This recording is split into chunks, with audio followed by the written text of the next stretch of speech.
ఈ యొక్క పరిశుద్ధమైనటువంటి దినములో మనందరినీ కూడా తన అద్వితీయమైనటువంటి కృప ద్వారా మనల్ని ఆయన దీవించి ఆశీర్వదించునుగాక. హల్లెలూయా.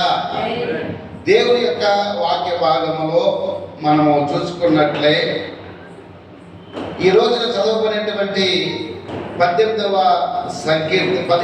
సంకీర్తనలో ఏ కీర్తనమా మనం చదువుకున్నాము?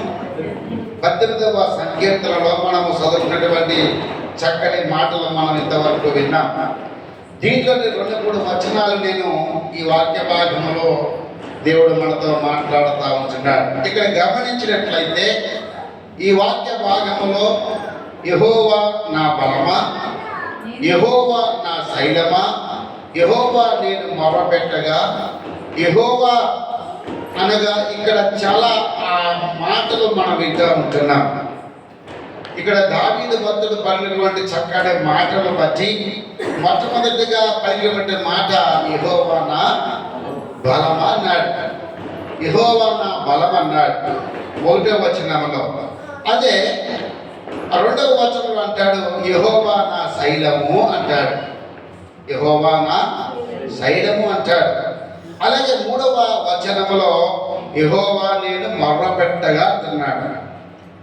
ఓకేనా? ఆ తర్వాత ఇక్కడ మనము 6వ వచనంలో కూడా చూసినట్లయితే యెహోవాకు నేను మొర్ర పెట్టి తిని అన్నాడు. అర్థమవుతుంది. ఇక్కడ మొర్ర పెట్టి తిని, నా బలము, నా శైలము, నా కోట, నా కొండ అనేక మాటలు పరిశుద్ధ గ్రంథంలో దావీదే కాదు మోషే గారు కూడా అనేక మార్లు దేవుడి గురించి ప్రస్తావించారు. ఆయనే బలవంతుడు, ఆయనే మన ఆశ్రయ దుర్గము. 91వ సంకీర్తన ప్రకారముగా ఆయన మనకి సర్వోన్నతమైనటువంటి స్థలములలో ఆయన నివసించేవాడు, వసించేవాడు. ఆయనే మనందరికీ ఆశ్రయ దుర్గము. కేవలమైన ఆశ్రయ దుర్గము. విధవరాండ్లకి, తల్లిదండ్రులు లేనటువంటి వారికి అందరికీ ఆయన ఎవరై ఉన్నాడట? దేవుడై ఉన్నాడు, తండ్రి అయి ఉన్నాడు. అంత మాత్రమే కాదు, ఆయన మనకి అందరికీ పైవాడిగా ఉన్నాడు. మనం ఆయన బిడ్డలుగా ఉన్నాం, ఆయన సొత్తుగా ఉన్నాం, ఆయన కుమార్తెలుగా ఉన్నాం, ఆయన కుమారులుగా ఈ భూమి మీద మనము జీవనం సాగిస్తూ ఆయన మహిమ కోసమే, ఆయన నామాన్ని మహిమపరచడానికి మనమందరం కూడా చేరుకొని ఉన్నాం. ఈ సమయంలో ఆలోచన చేసినట్లయితే ఈ రోజున ఇదే సామెతల గ్రంథంలో కూడా ఈ ప్రేమించాలన్నా ఆయన బలం మనం పొందాలన్నా, ఆయన ఆశ్రయము దుర్గముగా మనకు ఉండాలన్నా మనము చేయవలసిన పని ఏంది అని ఇక్కడ ఆలోచన చేసినట్లయితే, మన వాక్యాన్ని పరిశీలన చేసినట్లయితే ప్రియమైన వాళ్ళారా, ఇక్కడ మనము సామెతల గ్రంథము 16వ అధ్యాయములో ఒక చక్కటి మాటలు ఇక్కడ మనకి కనపడుతూ ఉంటున్నాయి. ఏ విధముగా ఆయనను దావీదు భక్తుడు ఏ విధముగా ప్రేమించాడు, ఏ విధంగా నా బలం అంటున్నాడు, ఏ విధంగా నా శైలం అంటున్నాడు, నా దుర్గం అంటున్నాడు, నేను యెహోవాకి మొరపెట్టి తిని అంటున్నాడు, మొరపెట్టగంటున్నాడు. నా ఆపదల నుంచి, శ్రమల్లోంచి, కష్టంలోంచి, నష్టంలోంచి, ఇరుకులోంచి, ఇబ్బందుల్లోంచి, ప్రతి విషయంలోంచి కూడా నన్ను ఆయన శారదీశాడు అంటున్నాడు దావీదు. నిజంగా దావీదు యొక్క జీవితంలో ఎన్నో అవమానాలు, నిందలు, అదేవిధంగా కష్టాలు తన తండ్రి, తన అన్నదమ్ములే తనని విడిచిపెట్టారు, అడవిలోకి తీసుకువెళ్ళి. అందుకే అంటాడు, ఇంకో నా తల్లిదండ్రులను విడిచినను, నా అన్నదమ్ములు నన్ను చేరతీనను, యెహోవే నన్ను ఆయన ఆశ్రయం అంటాడు. యెహోవా నన్ను చేరతీయను. ఎవరు విడిచిపెట్టినా, ఎవరు ఆయనను చూడకపోయినా ఆయనను దేవుడే తనను కాపాడాడు. గల కారణం ఏంటి అని అంటే, తన నడిచే మార్గము చాలా యెహోవాకు ప్రీతికరంగా మారిపోయిందట. దేవుడికి మహిమకరము కలుగునుగాక. హల్లెలూయా. ఈ రోజు ఈ 16వ సామెతల గ్రంథము 16వ అధ్యాయములో అంటాడు, 2వ వచనంలో అంటాడు, ఒకరి నడతలన్నీ వాని దృష్టికి నిర్దోషముగా కనపడును. మన యొక్క నడవడిక, మన యొక్క ప్రవర్తన మనమే చాలా మంచిగా కనపడతారు. మనం నడుస్తున్నాము, దేవుళ్ళలో ఉంటున్నాం, ప్రార్థన చేస్తూ ఉంటున్నాం, దేవుళ్ళలో ఉంటున్నాం అనుకుంటున్నాం, మన నడక మంచిది అనుకుంటున్నాం, మన స్థితి మంచిది అనుకుంటున్నాం, మన ప్రవర్తన మంచిది అనుకుంటున్నాం. కానీ అయిష్టమైనటువంటి చాలా దేవుడు ఆయనకి మాత్రమే తెలుసు. మనము మనిషి రూపము, పై రూపము చూస్తున్నాము, కానీ మన అంతరింద్రియములైనటువంటి ప్రభువు వారు ఆయన మన హృదయవాసమైనటువంటి దేవుడుగా అనేక మార్లు నిన్ను నన్ను కూడా పరిశోధించే దేవుడికి మహిమ కలుగును గాక. ఈరోజు అటువంటిటువంటి మహా దేవుడు ఈరోజు చెబుతున్న మాట, ఒకరి నడతలన్నీ, ఆయన నడిచే మార్గములన్నీ వాని దృష్టికి నిర్దోషముగా కనబడుతున్నాయట. అయితే ఒక్కసారి యెహోవా ఇచ్చినటువంటి ఆత్మను ఒక్కసారి పరిశోధించుకుంటే, ఈ ఆత్మ అంటే ఆత్మ ఎప్పుడు కూడా పరిశుద్ధంగా ఉంటుంది. ఈ శరీరమే ఈ లోకంలో కలిసిపోతూ ఉంటుంది. ఈ శరీరానికి ఏం కావాలట? సమయానికి ఆహారం కావాలి, సమయానికి శరీరానికి అన్నీ కావాలి. చలి వస్తే వేడిలు కావాలి, వేడైతే చల్లగా కావాలి. ఈ శరీరానికి అన్నీ కావాలి. బలంగా యెహోవా నా బలం అన్నాడు. బలం కోసము ఈ శరీరానికి ఎన్ని పడతామో, మనం ఎన్ని తింటామో, బాదము, పిస్తా, పాలు ఇవి చాలా మనం తాగుతూ ఉంటాం మన బలం రావటానికి. కానీ ఈరోజు దావీదు అంటున్నాడు, నా యెహోవా నా బలమా. పాడుతుంది కదా, యెహోవా నా బలమా, యథార్థమైనది నీ మార్గం, పరిపూర్ణమైనది నీ మార్గం. యెహోవా చాలా చక్కటి మాట. యెహోవా నా బలమా, యథార్థమైన నీ మార్గం. ఆయన మార్గము యథార్థమైన మార్గము. అందుకే మన నడక పడక యథార్థతగా ఉండాలి. అందుకే ఇక్కడ చెప్తున్నాడు, ఒకవేళ మన నడక, మన పరిస్థితి నడతంటేనమ్మా నడకే, అవును కదా. నడతలన్నీ, మన నడకలన్నీ, మనం ప్రవర్తించే రోజు కూడా ప్రవర్తన బట్టి మన దృష్టికి అనుకూలంగా అనుకుంటున్నాం. కానీ ఇక్కడ అంటున్నాడు, ఒకసారి చూద్దామా, ఇక్కడ చూద్దాము. చూడండి, ఇక్కడ వచనంలో మనం చూసినట్లయితే ఇక్కడ చూడండి, మళ్ళీ 7వ వచనంలో కూడా ఒకసారి 7వ వచనంలో అంటాడు, ఒకని ప్రవర్తన యెహోవాకు ప్రీతికరమగునప్పుడు ఆయన వారి శత్రువులను సహా వారికి మిత్రులుగా చేయును. దేవుడికి మహిమ కలుగును గాక. ఇక్కడ చూడండి, ఒక ప్రవర్తన యెహోవాకు ప్రీతికరంగా అనుకుంటూ, ప్రీతికరం అంటే ఏంటి? సంతోషకరంగా ఉండాలి, ఆనందకరంగా ఉండాలి, దేవుని ఎలా భయభక్తులు కలిగి ఉండాలి. ప్రీతికరంగా ఉన్నప్పుడు అది ఎలా ఉంటుందట? చెడు తలము నుంచి తొలగిపోయి ఆయన ప్రవర్తన ప్రీతికరముగా వారి యొక్క శత్రువుడి యొక్క సహా వారికి మిత్రులుగా చేసే దేవుడు. మన నడక మంచిదైతే, నిజంగా నడత మంచిదవుతే, ఇక్కడ 3వ వచనం అంటాడు, అప్పుడు నీ పనుల భారము, ఏమమ్మా, నీ పనుల భారము యెహోవా మీద ఉంచుము, అప్పుడు నీ ఉద్దేశములు సఫలమగును అంటాడు. నీ పనుల భారం అంటే, మా పనుల భారం చాలా ఒత్తిడిగా ఉంది, నా పని నాకు చాలా ఒత్తిడి అయిపోతుంది. జ్యోతమ్మ పని, ఆయన పనుల భారం చాలా ఒత్తిడి అయిపోతుంది. అందరికి జాబ్ చేసేవారికి, ఉద్యోగం చేసేవారికి, వ్యాపారం చేసేవారికి, చేతి పని చేసేవారికి అన్ని భారం అయిపోతున్నాయి ఈ రోజుల్లో. అదే కాదండి, కుటుంబ భారం ఇంకా ఎక్కువైపోతుంది. కుటుంబాన్ని పోషించాలంటే చాలా భారంతో ఉన్నటువంటి కుటుంబాన్ని పోషించాలి. చాలా అన్ని భారాలే. భారం అనగా ఏంటమ్మా? భారం అంటే బరువు అంటే బరువు బాధ్యత. మనిషికి బరువు బాధ్యత. దేవుడు అంటున్నాడు, నీ బరువు, నీ బాధ్యత నా మీద మోపే, నా మీద పెట్టేసి. అందుకే నీ భారం యెహోవా మీద మోపము, ఆయన నిన్ను ఆదుకుంటాడు అంటున్నాడు. ఈ రోజున మన భారం అంతా కూడా మనం ఎవరి మీద పెడతాం? మన ఇంట్లో మీద పెడతాం. మన బంధువులను పెడతాం, నువ్వే చేయాలా, నువ్వే చూడాలా అని మనం ఎన్నో మాటలు మాట్లాడుతూ ఉంటాం. కానీ దేవుడు అంటున్నాడు, నీ భారమంతా కూడా ఎవరి పెట్టుకుంటున్నాడు? యెహోవా మీద పెట్టు. ఆయన నీకు పూర్ణ శాంతి గలవాడిగా చేస్తాడంటున్నాడు. నీ పనుల భారమా, నీ కష్టమా, నష్టమా, ఇరుక, ఇబ్బంది ప్రతిదీ కూడా ఆయన మీద పంపేసే, ఆయనకి ఇచ్చి అప్పు చెప్పేసే.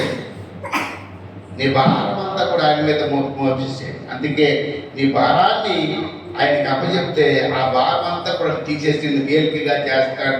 దేవుడికి మహిమ కలుగును గాక. హల్లెలూయా, హల్లెలూయా. ఇక్కడ 9వ వచనం ఆఖరి మాటలో కూడా అంటున్నాడు, ఏమని అంటున్నాడు? యెహోవా వారి నడతను స్థిరపరచును. మనం యెహోవా యందు భయభక్తులు కలిగి చెడుతలను విసర్జించినప్పుడు, తన ప్రవర్తన యెహోవాకు ప్రీతికరంగా అయినప్పుడు యెహోవా వారి నడతను స్థిరపరచును అన్నది. ఇక్కడ 9వ వచనం ఆఖరి మాటలో అంటున్నాడు, యెహోవా వారి నడతను స్థిరపరచును. ఇది దైవయుక్తమైనటువంటి మాట, దేవుడే పలికినటువంటి మాట. ఈ మాట ఏంటంటే ఆయన మనందరినీ కూడా నడక ద్వారా, అంటే ప్రవర్తన ద్వారా నడవాలి కదా. ఆ పరిశుద్ధ గ్రంథంలో ఎవరు నడిచారు? దేవునితో ఎవరు నడిచారు? మరి అంటే టెక్మన్ మీకు జ్ఞాపకం వచ్చేది ఏంటి? హానోకు మాటకు అర్థం ఏంటి? ఆయన ప్రతిష్ఠితుడు. హానోకు మాటకు అర్థం ఏంటమ్మా? ఆయన ప్రతిష్ఠించబడ్డాడు. ఆయన 365 సంవత్సరాలు బ్రతికాడు. సంవత్సరానికి ఎన్నమ్మా? 365 రోజులు కదా. ఆ 365 సంవత్సరాలు ఆయన బ్రతికాడు. అయితే ఆ 300 సంవత్సరాలు దేవుడితో నడిచాడు. ఎన్ని సంవత్సరాలమ్మా? 300 సంవత్సరాలు. 65 సంవత్సరాలు ఆయన వేస్ట్గా బతికాడు. అంటే ఆ వివాహం చేసుకున్నాడు. వివాహం చేసుకున్న తర్వాత చిన్నప్పుడు ఉంటారు కదా, 60 సంవత్సరాలు వేస్ట్గా బతికి 300 సంవత్సరాలు దేవుడితో నడిచాడట. నడిచి వేయకూడట, ఆయన దేవుడితో కొనుక్కోబడ్డాడట. నడిచి అబ్బా. అలాగే ఇక్కడ అబ్రహాం, నోవా కూడా దేవుడితో నడిచిన మాట ఉన్నది. అబ్రహాం కూడా దేవుడితో నడిచిన మాట ఉన్నది. అలాగే మోషే కూడా దేవుడితో నడిచిన మాటలు చాలా పరిశుద్ధ గ్రంథంలో ఉంది. అయితే ఇప్పుడు ఎవరితో నడవాలి మనమందరం అంటే, మనము కూడా దేవుడితో నడిచాము కాబట్టి ఇంత పైకి ఎక్కేవండి. నడిచాము కాబట్టి ఇంతవరకు వచ్చామండి. నడక అనేది చాలా ప్రాముఖ్యం. నడక అంటే ప్రవర్తన. నడవటం అంటే ఏంటి? నడవటం అంటే ఆయన మార్గంలో మనము ఉండటమే, ఆయన చెప్పింది మనం చేయటమే, పరిశుద్ధ గ్రంథం ఏది చెప్పినది చేయటమే. అందుకే ఆయన అంటాడు, నేనే మార్గము, నేనే సత్యము, నేనే జీవము అంటాడు ప్రభువు వారు. ఈ రోజున మనము కూడా చక్కగా ఆయన మార్గంలో నడవాలి. మార్గం అంటే ఆయన ఏ విధంగా నడిచాడు, ఈ లోకంలోకి ఏ విధంగా వచ్చాడు. ఆయన దాసుడు స్వరూపాన్ని ధరించుకుని మనిషి కుమారుడికి లోకానికి వచ్చి మనము కూడా ఆయనలో మన పోలికని చెప్పుకుని ఆయన మనం చేసుకున్నాం. తన పోలికని చెప్పుకుని మనం చేసుకుని మన పోలికగా మళ్ళీ వచ్చాడు ఆయన ఈ భూలోకంలోకి. ఎందుకనంటే మనం ఈ పాప రోగ జీవితంలో మన శరీరము ఉన్నది కాబట్టి మన శరీరం ఏ విధంగా పరిశుద్ధపరచుకోవాలి, దేవుడితో ఎలాగ నడుచుకోవాలి అనేది దేవుడు చెప్తున్నటువంటి మాటలు ఇవి. అందుకే ఆయనకి ప్రీతికరంగా ఉండాలి అంటే నడక మంచిదై ఉండాలి, మన ప్రవర్తన మంచిదై ఉండాలి, దేవుని యథార్థత కలిగిన వారుగా ఉండాలి. అటువంటి వారు ఈ రోజున ఆ భక్తులు చాలా మంది ఆయనతో నెమ్మదిగా ప్రదేశంలో ఉన్నారు. మనం కూడా రేపటి రోజున కూడా ఆ పరలోక రాజ్యానికి వారసులుగా అవడానికి ప్రభువు వారు మనకు కూడా సిద్ధపడుతున్న జీవితాలు మనకి ఇస్తూ ఉంటున్నాడు. దేవుడికి మహిమ కలుగును గాక. హల్లెలూయా, హల్లెలూయా. అందుకే 11వ వచనంలో, అదే 16వ అధ్యాయంలో కూడా చెప్తాడు, నీతి వలన సింహాసనము స్థిరపరచబడను, నీతి గల పెదవులు రాజులకు సంతోషకరములు, యథార్థ వాదులు వారికి ప్రియులు. యథార్థమైనటువంటి వాదులు వారికి ప్రియులుగా ఉంటారు. నీతి గల పెదవులు రాజులకు సంతోషకరముగా, అంటే మన పెదవులను కాపాడుకోవాలి. రాజులకు మంత్రి సలహా చెప్పినప్పుడు తన పెదవులట వచ్చే మాటలు బట్టి ఆయన తీర్పు తెలుస్తాడట. మంత్రి ఏ విధంగా చెప్తాడో, రాజును బట్టి మంత్రి ఏ విధంగా పలుకుతాడో, వర్తమానం చెబుతాడో, ఆ వర్తమానం బట్టి దేశానికి, రాజ్యానికి చక్కనైనటువంటి ఒక పరిపాలన చేస్తాడట. ఓ మంత్రి వర్యులు రాజుగారు చెప్తారు, ఈ రోజున ఏది కొద్దు ఉంది, రాజ్యంలో ఏముందంటే ఆ మంత్రి చెప్పాలా, ఆ సేనాధ్యక్షులు చెప్పాలి. అటువంటి చెప్పినప్పుడు దాని ప్రతిఫలంగా ఆ రాజు తన యొక్క దేవుడి జ్ఞానంతో ఏ విధంగా పరిపాలించాలనేది ఆయన ఆ ప్రశ్నకి జవాబు చెప్పి ఆ యొక్క రాజ్యంలో మంచి పేరు తెచ్చుకునేవారుగా ఉంటారు. అలాగే మన రాజు ఎవరంటే ప్రభు అయిన యేసుక్రీస్తు. రాజుకు రాజుగా ఉన్నాడు. ఆయన మాట మనం అంటే మనము మొట్టమొదటిగా ఆయనకి జవాబిచ్చేవారుగా ఉండాలి. ప్రభువా, ఈరోజు నీ సన్నిధికి వచ్చాను అయ్యా, నిజమేనయ్యా అయ్యా, మేమందరం కూడా నీ యొక్క నడతలో మేము ఉండాలి, నీ మార్గంలో మేము ప్రవేశించాలి.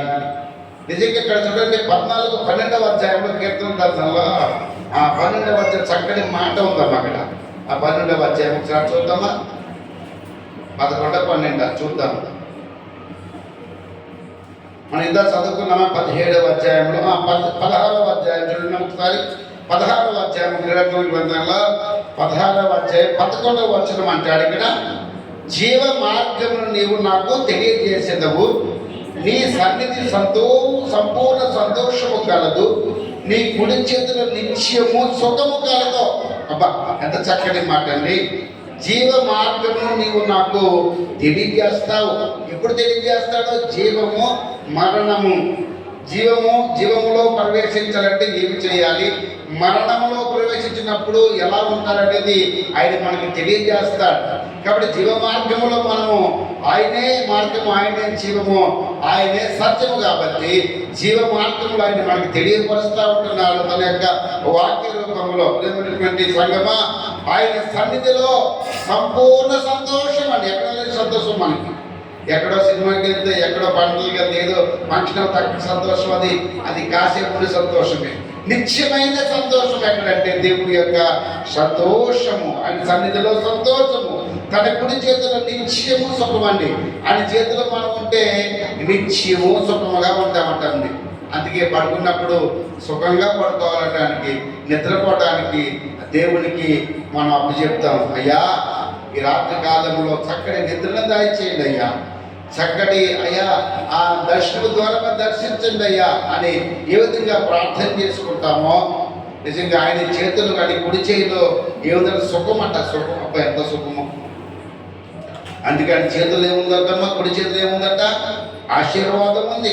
ఆయన కుడి చేతిలో 7 నక్షత్రాలు ఉన్నాయి. ఆయన కుడి చేతిలో ఏమున్నాయమ్మా? అబ్బా, ఇలా చూస్తాము. మనం చెప్పుకోలేకపోతే ఆయన చేతిలో సుఖం. నిజంగా ఆయన చేతులు చాపుతూ, ఇంకో నా దగ్గరికి సర్వజనులారు నా ఎద్దుకు రండి అని ఆయన 2 చేతులు చాపుతారు. ఎందుకంటే సుఖముగా ఉండాలని, సౌఖ్యముగా ఉండాలని, ఆనందంగా ఉండాలని దేవుడు తెలియజేస్తుంటున్నాడు. అందుకే ఆయన చేతిలో, అందుకంటే పాట పాడతాం కదా, నీ చేతితో నన్ను పట్టుకో, నీ చేతితో నన్ను పట్టుకో, నీ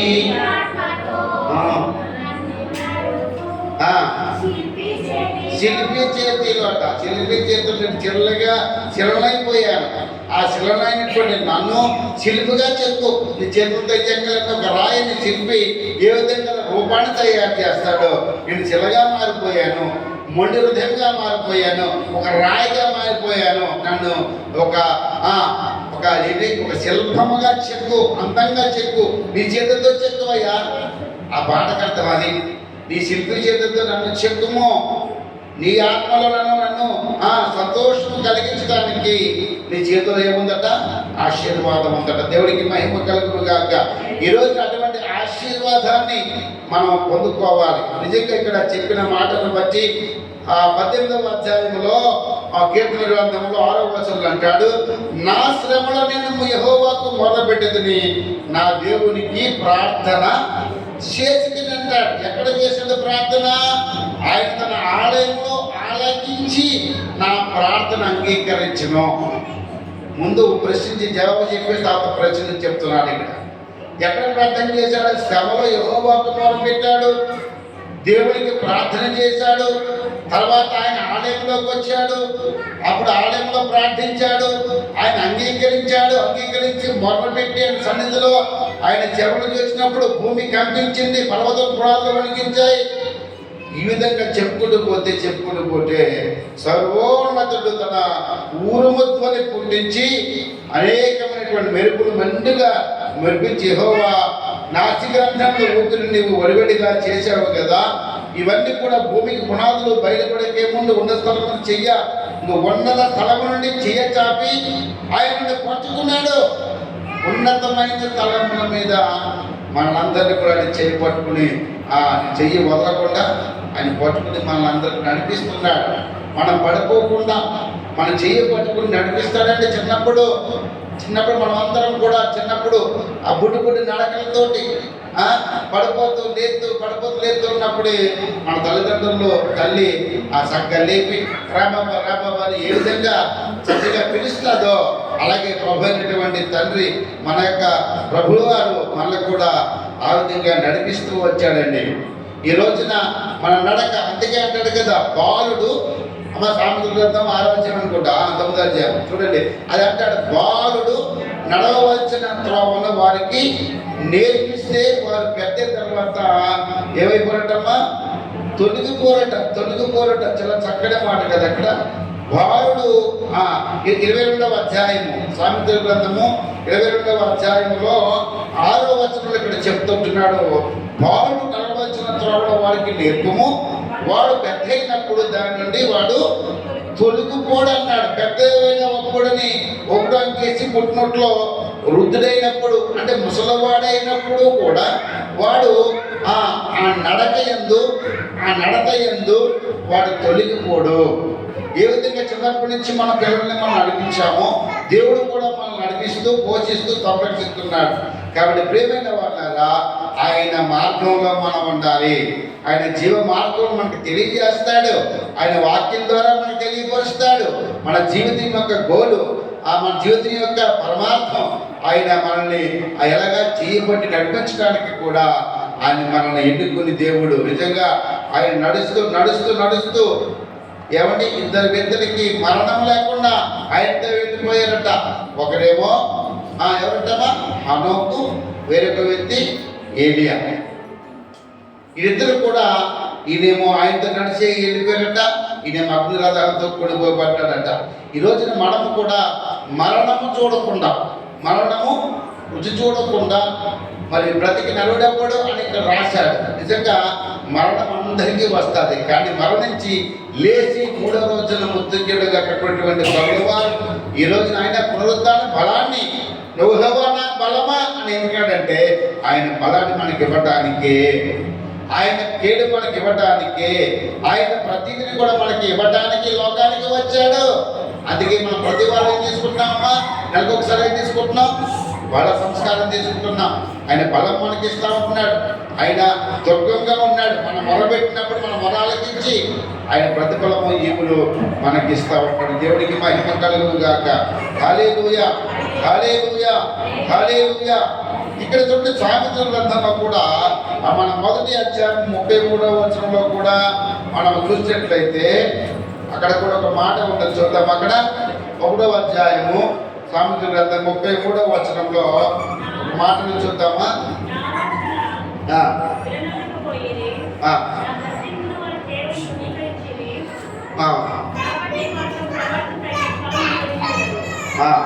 నా ఉపదేశం అంగీకరించిన వాడు సురక్షితముగా నివసించను, వాడు కీడు వచ్చిన భయం లేక నెమ్మదిగా ఉండను. ఆయన ఉపదేశాన్ని వింటే, ఆయన అంగీకరిస్తే మన సురక్షితంగా నివసిస్తామంట. ఒకవేళ కీడు వచ్చినను భయం లేక నెమ్మదిగా ఉంటామంట. ఎంత చక్కటి మాట అండి.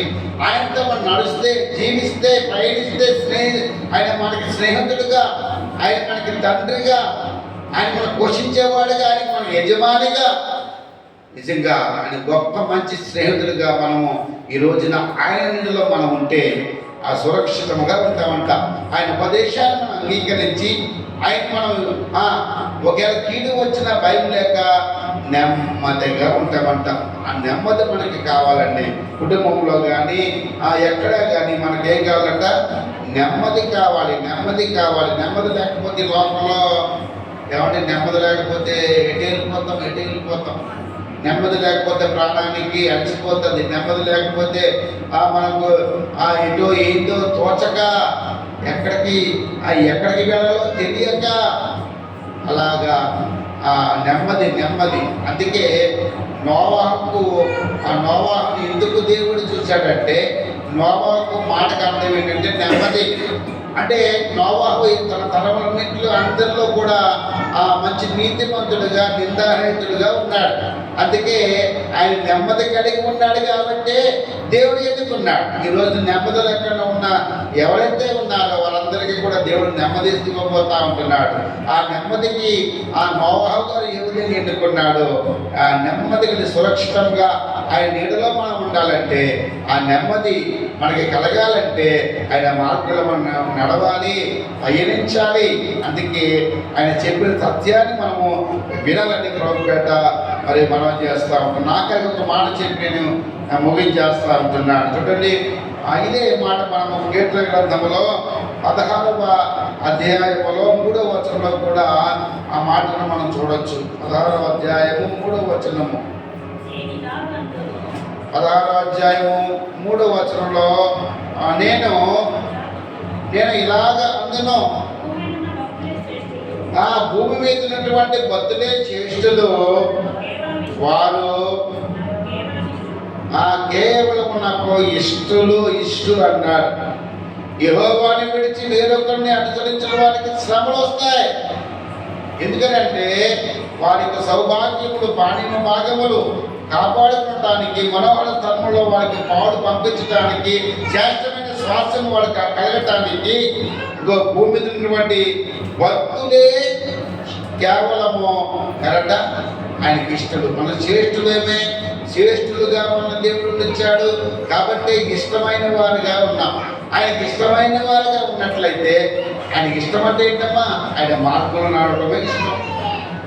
నిజంగా పిల్లలు ఇప్పుడు ఇష్టపడతాం, చెప్పిన మాట విన్నప్పుడే ఇష్టపడతాం, అంతే కదమ్మా. మన పిల్లలే కాదు, ఎవరైనా మన మాట విని వారు చక్కగా ఉన్నట్లయితే, నడిచినట్లయితే మనం వాళ్ళని ఏమంటామండి? చాలా నా మాట వింటాడు, చాలా మంచోడు అని మనమే సాక్ష్యం ఇస్తాం. ఆ విధంగా మనందరినీ కూడా దేవుడు సాక్ష్యముగా రూపముగా మనకి ఆయన దయచేయాలి. అందుకే శ్రేష్టమైన వారిగా ఉండాలి. శ్రేష్టమైన వారుగా ఉండాలి అంటే మనము ఆయనకి ఇష్టమైన వారుగా ఉండాలి.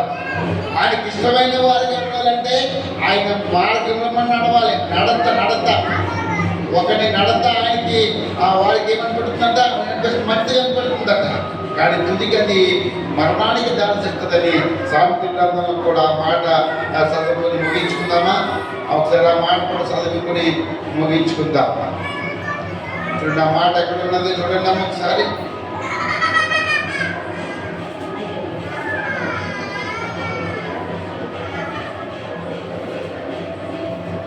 సామెతల గ్రంథంలో ఆ మాట చూద్దామా? 2వ అధ్యాయం అక్కడ చూడమ్మా.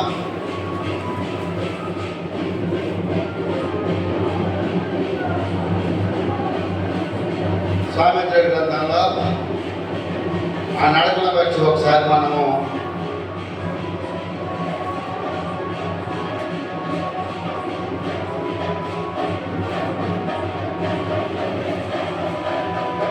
రెండవ 21వ అధ్యాయం అమ్మా, 21వ అధ్యాయం 2వ వచనం చూద్దామా.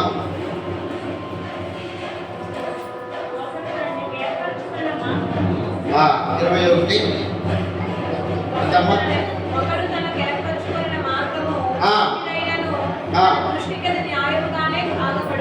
అనబడును. ఎంత మంచి మాట ఇక్కడ. ఒకడు అట తను ఏర్పరచుకున్నటువంటి మార్గం అట ఎలా ఉందటమ్మా? ఎలాంటిదైనను తన దృష్టికి అది న్యాయం కనపడుతుందంట. న్యాయముగా అనబడుతుందంట. ఒకవేళ న్యాయం కాకపోవడము యెహోవా హృదయములో పరిశీలన చేయవాడు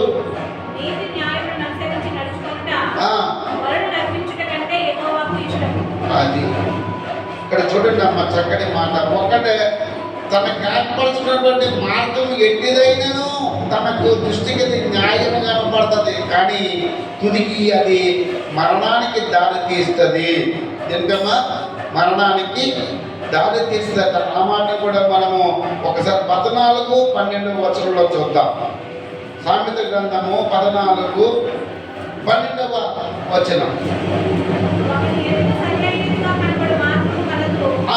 ఒకని ఎదుట సరైనదిగా కనపడు మార్గము కలదు, అయితే తుదుకు అది మరణమునకు త్రోవ తీయును. చూడండి, ఇక్కడ దేవుడికి మహిమ కలుగును గాక.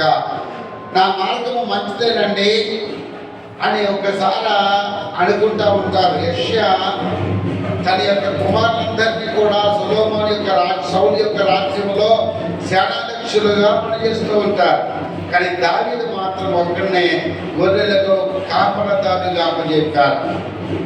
అయితే తనకు అప్పచెప్పినటువంటి మార్గం మంచిదనుకున్నాడు, తన కుమారులు ప్రయోజనం అవుతారనుకున్నాడు యెషయా. కానీ సమూయేలు ప్రవక్త వచ్చి ఎవరిని అభిషేకించాడండి? దేవుడి యొక్క ఆత్మ దావీదు మీద ఉండి మాట్లాడి, ఇతనే నేను కోరుకున్నటువంటి వ్యక్తి అని సమూయేలు ద్వారా దేవుడు మాట్లాడి అక్కడ అభిషేకించాడు. ఒకరి నడత ఈ యెషయా అనుకున్నాడు, వారు నడిచే మార్గం మంచిది అనుకున్నాడు, కాబట్టి వారికి అర్హత లేదు, కానీ దావీదుకి అర్హత ఇచ్చింది. అలాగే ఈ లోకంలో చాలా మంది నేను నడిచే నడక మంచిదండి అని చాలా మంది అనుకుంటారు, కనుక అది తుదికి అది మరణానికి దారిస్తుంది. మన మార్గం కాదు, మన ఆలోచన కాదు, మన జ్ఞానం కాదు, మన శక్తి కాదు. ఎవరి ఆలోచన ద్వారా ఉండాలి? మనం ఎవరి మార్గం నడవాలంటే ప్రభు అయినటువంటి యేసుక్రీస్తు యొక్క మార్గంలోనే మనము నడవాలి. దేవుడికి మహిమ కలుగును గాక. కాబట్టి ప్రేమైన వాళ్ళారా, ఈ యొక్క 21వ కూడా చెప్తున్న మాట అదే. ఒక సరైనదిగా అగపడుతుంది కనపడుతుంది, కానీ మనం ఆయన ముందుగా ప్రార్థన చేసుకుని, అయ్యా నేను వెళ్ళే మార్గం మంచిదా, అది ఇరుకుదా, ఇబ్బందిదా, చెడుదా, అన్యాయమా, మరణానికి దారి తీరుతుందా అని ఆలోచన చేసుకున్నట్లయితే దేవుడు నీకు చక్కటి ప్రత్యుత్తరం ఇచ్చి నిన్ను ఆయన తన యొక్క మార్గంలో నడిపించడానికి ప్రయత్నిస్తాడు. దేవుడికి మహిమ కలుగును గాక. కాబట్టి ఇక్కడ చెప్తున్న మాటలను బట్టి మనం ఆలోచన చేసుకున్నట్లయితే ఆఖరిగా ఒక మాట చెప్పి నేను ముగింపులోకి వచ్చేసాను. ఇర్మియా గ్రంథము 6:16 ఒకసారి చూద్దామా. ఇర్మియా గ్రంథములో 6:16. ఇర్మియా గ్రంథము 6:16 ఇక్కడ చెప్తున్న మాటను బట్టి యెహోవా ఇలాగ చెలవిస్తున్నాడు, మార్గములో నిలిచి చూడండి, పురాతన మార్గమును కూర్చి విచారించుడి, మేలు కలుగు మార్గమేది అని అడిగి అందులో నడుచుకుని, అప్పుడు మీకు నెమ్మది కలుగును. దేవుడికి మహిమ కలుగును గాక. ఆఖరి మాట ఏంటంటే, పురాతన నుంచి మనం ఆలోచన చేస్తే, అంటే మన పూర్వీకులు, మన పెద్దలు, మన భక్తులు, ప్రవర్తలు, అనేక పెద్ద పెద్ద సేవకులందరూ కూడా ఆ మార్గాన్ని గురించి మనకు తెలియజేస్తున్నారు. ఆఖరి మాట ఏంటమ్మా? పురాతన మార్గం గురించి ఒకసారి విచారణ చేయండి. పరిశుద్ధ గ్రంథంలో ఆది కాండం నుంచి మీరు ఒకసారి ఆలోచన చేసినట్లయితే ఇక్కడ చెప్తున్న మాటను బట్టి విచారణ చెయ్యాలి, ఆలోచన చెయ్యాలి. అది ఏది అని అంటే ఆలకించుడి, ఆలకించుడి. యెహోవా చదివిస్తున్నాడు, మార్గంలో మనం నిలిచి చూడాలట. ఆ మార్గంలో నిలిస్తే చూస్తే అప్పుడు మనకి అవన్నీ మనకి వివరించబడతాయట. మేలు ఏది కలుగుతుందో, మేలు కలుగు మార్గం ఏదో ఆయన్ని అడిగి అందులో నడుచుకునాలి. ఎవరిని అడగాలి? మా చిన్నప్పుడు మన తల్లిదండ్రులు నేర్పించాలి కదా, మనం కూడా తల్లిదండ్రులను అడగాలి. నేను నడిచే ఆలోచన కరెక్ట్ కాదా, ఇరుపక్షాలు న్యాయం చేస్తున్నా లేదా అని మన ఆలోచన కాదు, మన తల్లిదండ్రుల ఆలోచన కూడా చేసుకోవాలి, దేవుడి ఆలోచన చేసుకోవాలి. మనం ప్రవర్తించే ప్రవర్తన బట్టి, మనం ఉండే స్థితిని బట్టి, అయ్యా నీకు ఇష్టమైన భక్తుడిగా నేను ఉన్నానా, నీకు ఇష్టమైన కుమారుడిగా నేను ఉన్నానా, నీకు ఇష్టమైన కుమార్తెగా నేను ఉన్నానా, నీ మార్గంలో నడుస్తున్నానా లేదా? ఆయన అడగబోతే క్షమించినట్టు తెలియచు, నాకు తెలియచే నా మార్గము అది మంచిదా చెడా నాకు దర్శనం ద్వారా తెలియజేయి. నాకు నీకు వాక్యం ద్వారా నాతో మాట్లాడింది ప్రార్థన చేసుకుని ఆ వాక్యం తీసుకుంటే వాక్యమే సరైనదారే కృపాశక్తి సంపూర్ణుడై ఆయన నీకు వివరిస్తాడు నువ్వు ఏం చేయాలో ఏం చేయకూడదు అనేది. అందుకే చాలా మంది ప్రార్థన చేస్తారు, అయ్యా నేను నడిచే నడక మంచిదా కాదా అని చెప్పేసి. అందుకే దావీదు అన్నాడు, తల్లిదండ్రులను విడిచిన యెహోవాను చాలా తీస్తాడు ఒక నమ్మకం. అందుకే ఇక్కడ వివరించమంటాడు, తెలుసుకోమంటున్నాడు. అందుకే చెప్తాడు, అయితే అందులో నడుచుకొని మనం చెప్పుచున్నాను అమ్మా మీరు నెమ్మది కలుగుతుంది, అప్పుడు మీకు నెమ్మది కలుగును. ఎప్పుడు నెమ్మది కలుగుతుంది మనకి? ఎప్పుడు నెమ్మది అమ్మా? ఈ లోకంలో చాలా మంది అంటే నేను చచ్చిపోతాను నెమ్మది అంటారు చాలా. నాకు జీవితంలో నెమ్మదే లేదు, నేను చనిపోయిన తర్వాత నెమ్మది ఎక్కడ? మొదలు గట్ల. అప్పుడు నెమ్మదా? అప్పుడు నెమ్మదో ఎవరు సృష్టించాడు? నరకంలో ఉన్నావో పరలోకంలో ఉన్నావో తెలియదు ఎవరికి. అంటే మనం నడిచే మార్గం మంచిదైతే నువ్వు ఆయన ఒక రాజ్యంలో ఉంటావు. బంగారు నిధుల్లో ఏం చేస్తావు? నువ్వు నడుస్తావట, మహిమ శరీరం ధరించుకుంటావట. అబ్బా ఎంత సంపూర్ణ గొప్ప నీకు యోగ్యకరమైన జీవితం ఇచ్చాడు ఈ రోజున. దేవుడు అంటున్నాడు ఈ మొదటి మాసంలో 2008 సంవత్సరంలో ఆయన మార్గంలో జీవ మార్గంలో నీకు తెలియజేస్తాడు. ఆయన మార్గంలో నడుచుకుంటే నీకు నెమ్మది కలుగుతుందట. మనం విచారించి తెలుసుకోవాలి. ఆ విచారించి తెలుసుకున్నప్పుడు దేవుడే మనకి ఆయన పశ్చిమతరం ఇచ్చే దేవుడిగా ఉన్నాడు. తలలో పంచుతాము, ప్రార్థన చేసుకుందాము, తలలో పంచుతాము ఒక్కసారి. ఆయన మహాదేవుడు, ఆయన మనకి నెమ్మదినిచ్చే దేవుడు. ఆయనకి సరెవరు లేరండి ఈ లోకంలో, ఎవరు లేరండి. నేను నువ్వు ఎవరు లేము, ఎవరు కూడా ఆయనకి సరెవరు లేరు. ఆయన మాత్రమే అమరత్వంలో ఆయన సర్వాధిపతి అయినటువంటి దేవుడిగా ఆయన ఉన్నాడు. ఈ రోజున ఆయన గొప్ప దేవుడిగా ఉన్నాడు. ఈ రోజు దానికి నువ్వు ఏమి ఇవ్వగలవు? నువ్వు నేను ఏమి ఇవ్వలేమండి, ఏమి ఇవ్వలేము. ఆయన మార్గంలో నడవటమే, ఆయన మార్గంలో మనము ఉండటమే గొప్ప త్యాగం అండి, గొప్ప త్యాగం. నీవు నేను కూడా సర్వసత్యము నడిపించబడాలండి, సత్యానికి తిరగాలండి. ఆ సత్యం అనగా తన యొక్క వాక్యమే సత్యం అంటున్నాడు. మన బిడ్డలని, మనం చేసే వృత్తి పని, ఉద్యోగము, చేతి పని ఏదైనా కావచ్చు, ఆ ప్రతిదీ కూడా ఆయనే మనకి నేర్పిస్తాడండి. ఆయనే మనకి జీవం ఇస్తాడండి. ఆయన మనం నడిపిస్తాడు. ఏంటి నడిపిస్తాడు? నీ భారం యెహోవా మీద మోపాలండి. ఆయన మోపితే నిన్ను పూర్ణ శాంతి గల వాడిగా ఆయన నిన్ను చేస్తాడు. దేవుడికి మహిమ కలుగును గాక. హల్లెలూయా, హల్లెలూయా. ఇలాలోన ఎవ్వరు చూపించలేని విలువైన ప్రేమను చూపించినాము. ఇలాలోన ఎవ్వరు చూపించలేని విలువైన ప్రేమను చూపించినాము. కలవరమును పాపి కన్నీరు తుడచి, కలవరమును పాపి కన్నీరు తుడిచి, శాశ్వత కృపలో నన్ను దాచినావు. శాశ్వత కృపలో నన్ను దాచినావు. ఏమి ఇవ్వగలనయ్య నీ ప్రేమకు, ఏమిచ్చిన నీ రుణమును తీర్చలేదయా. ఏమి ఇవ్వగలనయ్య నీ ప్రేమకు, ఏమిచ్చిన నీ రుణమును తీర్చలేదయా. మితిలేని ప్రేమను చూపించినావు, మమతానురాగాలు కురిపించినావు. మితిలేని ప్రేమను చూపించినావు, మమతానురాగాలు కురిపించినావు. ఏమి ఇవ్వగలనయ్య నీ ప్రేమకు, ఏమిచ్చిన నీ రుణమును తీర్చలేదయా. ఊహించలేదే నేనెన్నడైనా ఇంత గొప్ప భాగ్యము నే పొందగలనని. ఊహించలేదే నేనెన్నడైనా ఇంత గొప్ప భాగ్యము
ఆయన మమతడరాగానికి మనం ఏమి ఇవ్వలేమండి. ఇల్లులోన మనం జీవిస్తున్నాము. ఎవరు చూపించలేదు అటువంటి ప్రేమ.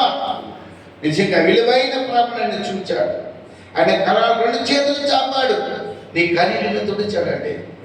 శాశ్వతమైన కృపణతో నేను దాచాడు ఆయన. ఇంతవరకు కూడా ఊహించలేదండి ఎన్నడూ కూడా ఇంత గొప్ప భాగ్యము మనమందరం పొందుకుంటామని. ప్రార్థన చేసుకుందాం. అట్ట రీతిగా మన మధ్యలో బ్రదర్ గారు వచ్చి ప్రార్థన చేస్తారు.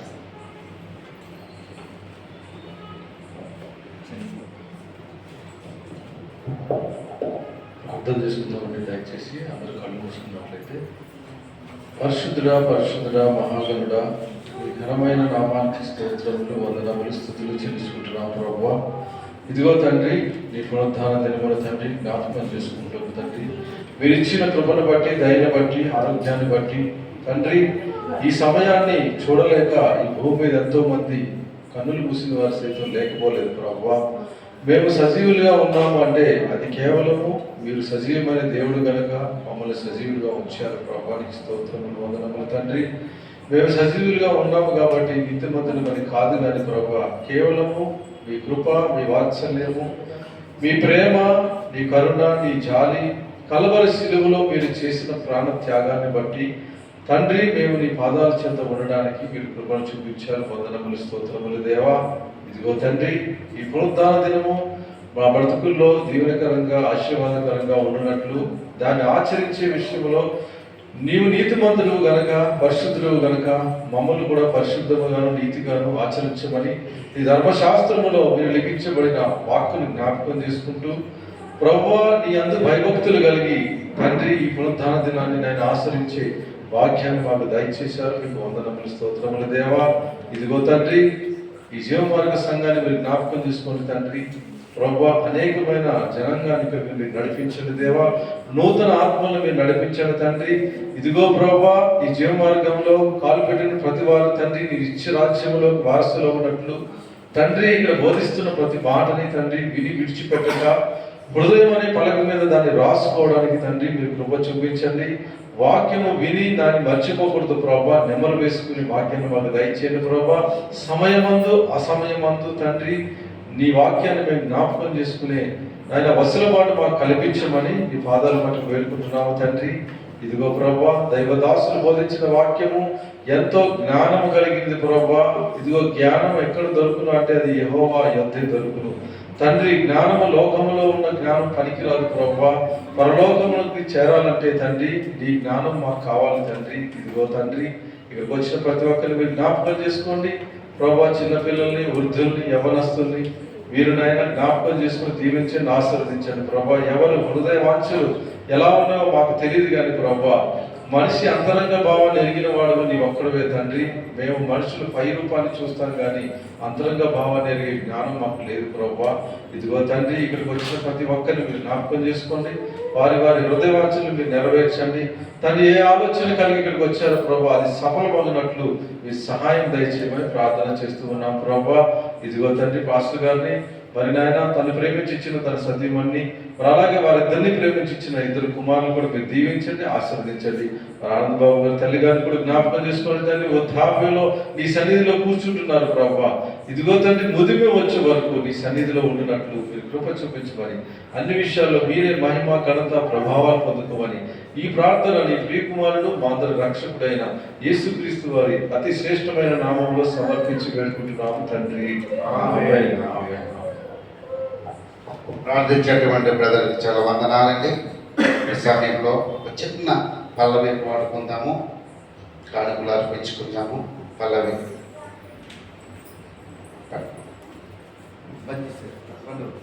వీడియో బంద్ చేయండి.